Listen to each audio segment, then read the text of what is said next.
أعوذ بالله من الشيطان الرجيم بسم الله الرحمن الرحيم واتل عليهم نبأ إبراهيم إذ قال لأبيه وقومه ما تعبدون قالوا نعبد أصناما فنظل لها عاكفين قال هل يسمعونكم إذ تدعون أو ينفعونكم أو يضرون قالوا بل وجدنا آباءنا كذلك يفعلون. السلام علیکم ورحمۃ اللہ وبرکاتہ. الحمد للہ رب العالمین والصلاة والسلام علی رسول الامین اما بعد. فقد قال اللہ تعالی فی القرآن المجید والفرقان الحمید. اعوذ باللہ من الشیطان الرجیم. بسم اللہ الرحمن الرحیم. واتل علیہم نبأ ابراہیم اذ قال لأبیہ وقومہ ما تعبدون قالوا نعبد اصناما فنظل لها عاکفین.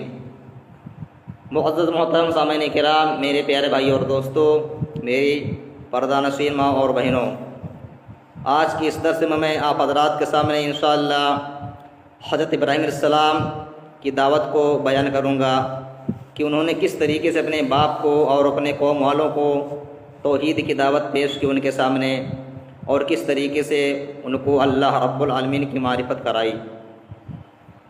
یہ واقعہ آپ حضرات کو قرآن مجید کے اندر سورہ شعراء کے اندر ملے گا. سورۃ نمبر 26، پارہ نمبر 19. پارے کا نام ہے وقال الذین لا یرجون لقاءنا. تو آئیے دیکھتے ہیں کہ اللہ رب العالمین نے حضرت ابراہیم علیہ السلام کے اس واقعے کو کس طریقے سے بیان کیا ہے. اللہ رب العالمین فرماتا ہے وَاتْلُ عَلَيْهِمْ نَبَأَ إِبْرَاهِيمَ. اے نبی صلی اللہ علیہ وسلم، آپ ان اہل مکہ والوں کو، ان دنیا والوں کو حضرت ابراہیم علیہ السلام کا واقعہ قصہ پڑھ کر کے سنا دو. اذ قال لأبیہ وقومہ ما تعبدون. جب حضرت ابراہیم علیہ السلام نے اپنے قوم والوں سے، اپنے باپ سے کہا تم لوگ کس چیز کی عبادت کرتے ہو؟ قالوا نعبد اصناما. تو ان لوگوں نے جواب دیا ہم لوگ بتوں کی عبادت کرتے ہیں، اور بتوں کی عبادت جو کر رہے ہیں چند دنوں سے نہیں کر رہے ہیں. فنظل لها عاکفین. ہم لوگ ان کی عبادت پر قائم دائم ہیں، یعنی ہم لوگ دن و رات ان کی عبادت کر رہے ہیں. کئی مدتوں سے، کئی سالوں سے، کافی سالوں سے، مدتوں سے ان کی عبادت کر رہے ہیں، اور ان کی عبادت پر ہم قائم دائم ہیں. تو حضرت ابراہیم علیہ السلام نے ان لوگوں سے سوال کیا قال هل يسمعونكم إذ تدعون. اے میرے قوم کے لوگوں، ذرا یہ تو بتلاؤ، جب تم لوگ ان کو پکارتے ہو، معبودوں کو پکارتے ہو، تو کیا یہ تمہاری بات سن سکتے ہیں، سنتے ہیں؟ اور ينفعونكم أو يضرون. یا تمہیں کچھ نفع نقصان پہنچا سکتے ہیں؟ یعنی اگر تم اللہ کی عبادت کرنا شروع کر دو اور ایک معبود، ان تمام معبودوں کی عبادت کرنا چھوڑ دو، تو کیا تمہیں کچھ نفع نقصان پہنچا سکتے ہیں؟ تو ان لوگوں نے کیا جواب دیا؟ قالوا بل وجدنا آباءنا لها عابدين. قالوا بل وجدنا كذلك يفعلون. ان لوگوں نے جواب دیا کہ ہم نے اپنے باپ داداؤں کو اسی طریقے سے کرتے دیکھا، کرتے پایا ہے. ہمارے باپ دادا اسی طریقے سے کرتے تھے، ہم بھی اسی طرح کرتے چلے آ رہے ہیں.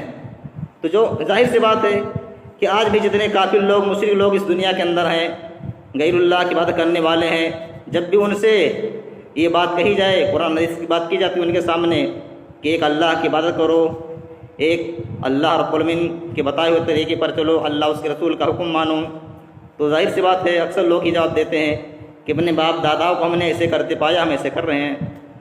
تو حضرت ابراہیم علیہ السلام کی قوم والوں نے بھی اسی طریقے سے جواب ان کو دیا کہ ہم لوگ اپنے باپ داداؤں کو اسی طرح کرتے پائے، ہم لوگ بھی اسی طرح کر رہے ہیں. تو ابراہیم علیہ السلام نے پھر ان سے سوال کیا کچھ سوالات کے انداز میں، استفہامیہ انداز میں.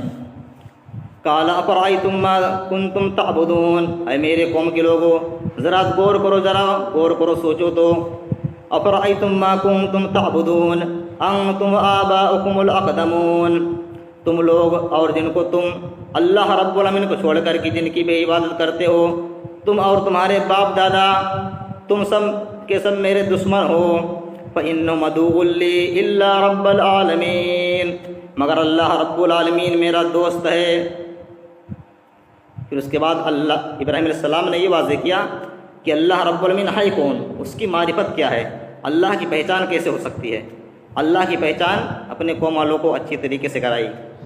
آگے بیان کیا اے میرے قوم کے لوگوں سنو، الذی خلقنی فہو یہدین، میرا رب اللہ رب العالمین وہ ہے، میرا دوست وہ ہے، میرا اللہ رب العالمین وہ ہے جس نے مجھ کو پیدا کیا ہے، فہو یہدین، تو ہی مجھے راستہ دکھلاتا ہے، وہی مجھے ہدایت کے راستے پر چلاتا ہے۔ الذی خلقنی فہو یہدین والذی هو یطعمنی ویسقین، اور جو مجھے کھلاتا ہے اور پلاتا ہے، وَإِذَا مَرِضْتُ فَهُوَ يَشْفِينِ، اور جب میں بیمار پڑ جاتا ہوں تو مجھے شفا دیتا ہے، وَالَّذِي يُمِيتُنِي ثُمَّ يُحْيِينِ، اور جو مجھ کو موت دے گا اور کل قیامت کے دن دوبارہ زندہ کرے گا، وَالَّذِي أَطْمَعُ أَن يَغْفِرَ لِي خَطِيئَتِي يَوْمَ الدِّينِ، اور جس سے میں امید رکھتا ہوں کہ قیامت کے دن اللہ رب العالمین میرے قصور کو بخشے گا، میرے گناہوں کو معاف کرے گا۔ تو ابراہیم علیہ السلام نے یہ ساری معرفت کرے اللہ رب العالمین کے اپنے قوم والوں کے سامنے کہ میرا رب وہ ہے جس نے مجھ کو پیدا کیا ہے، مجھے کھلاتا ہے، پلاتا ہے، اسی طریقے سے مجھے ہدایت کے راستے پر چلاتا ہے، جب میں بیمار پڑ جاتا ہوں تو مجھے شفا دیتا ہے، اور کل قیامت کے دن جو میرے قصور کو، میرے گناہوں کو بخشے گا، یہ اللہ رب العالمین ہے، یہ حقیقی رب ہے، اور یہ اللہ رب العالمین ہمارا دوست ہے، دنیا کے اندر بھی اور آخرت کے اندر بھی۔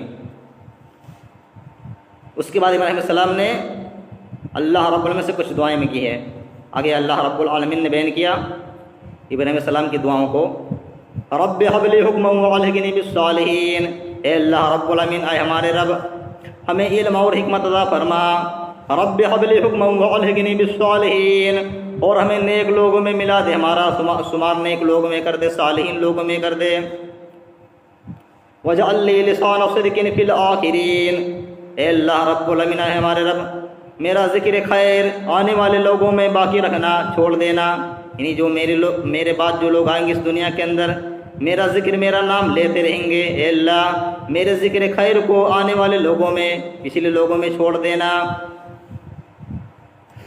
وَجَعَلْنِي مِنْ وَرَثَةِ جَنَّةِ النَّعِيمِ، اے اللہ رب العالمین تو ہمیں جنت کے وارثوں میں سے بنا دے، وَاغْفِرْ لِأَبِي، اے اللہ رب العالمین ہمارے باپ کو بخش دے، إِنَّهُ كَانَ مِنَ الضَّالِّينَ، بے شک وہ گمراہوں میں سے ہے۔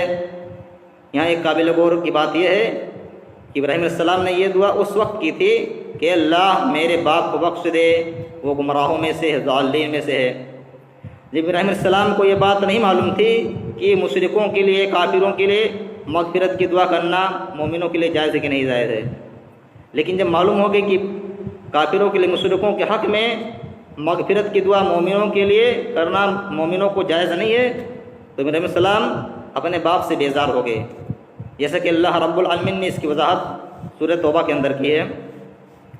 سورہ توبہ سورۃ نمبر 9 پارہ نمبر 11، پارے کا نام ہے یعتذرون الیکم اذا رجعتم ما کان للنبی والذین آمنوا ان یستغفروا للمشرکین ولو کانوا اولی قربی من بعد ما تبین لهم انہم اصحاب الجحیم، نبی کے لیے، پیغمبر کے لیے اور مومنوں کے لیے یہ چیز جائز نہیں ہے کہ وہ مشرکوں کے حق میں مغفرت کی دعا کریں، بخشش کی دعا کریں، اس حال میں کہ ان کے اوپر یہ بات ثابت ہو گئی ہو کہ وہ جہنمی ہیں، وَلَوْ كَانُوا أُولِي قُرْبَىٰ، اگرچہ وہ مشرک لوگ، کافر لوگ مومنوں کے، پیغمبروں کے رشتہ دار، قرابت دار ہی کیوں نہ ہوں۔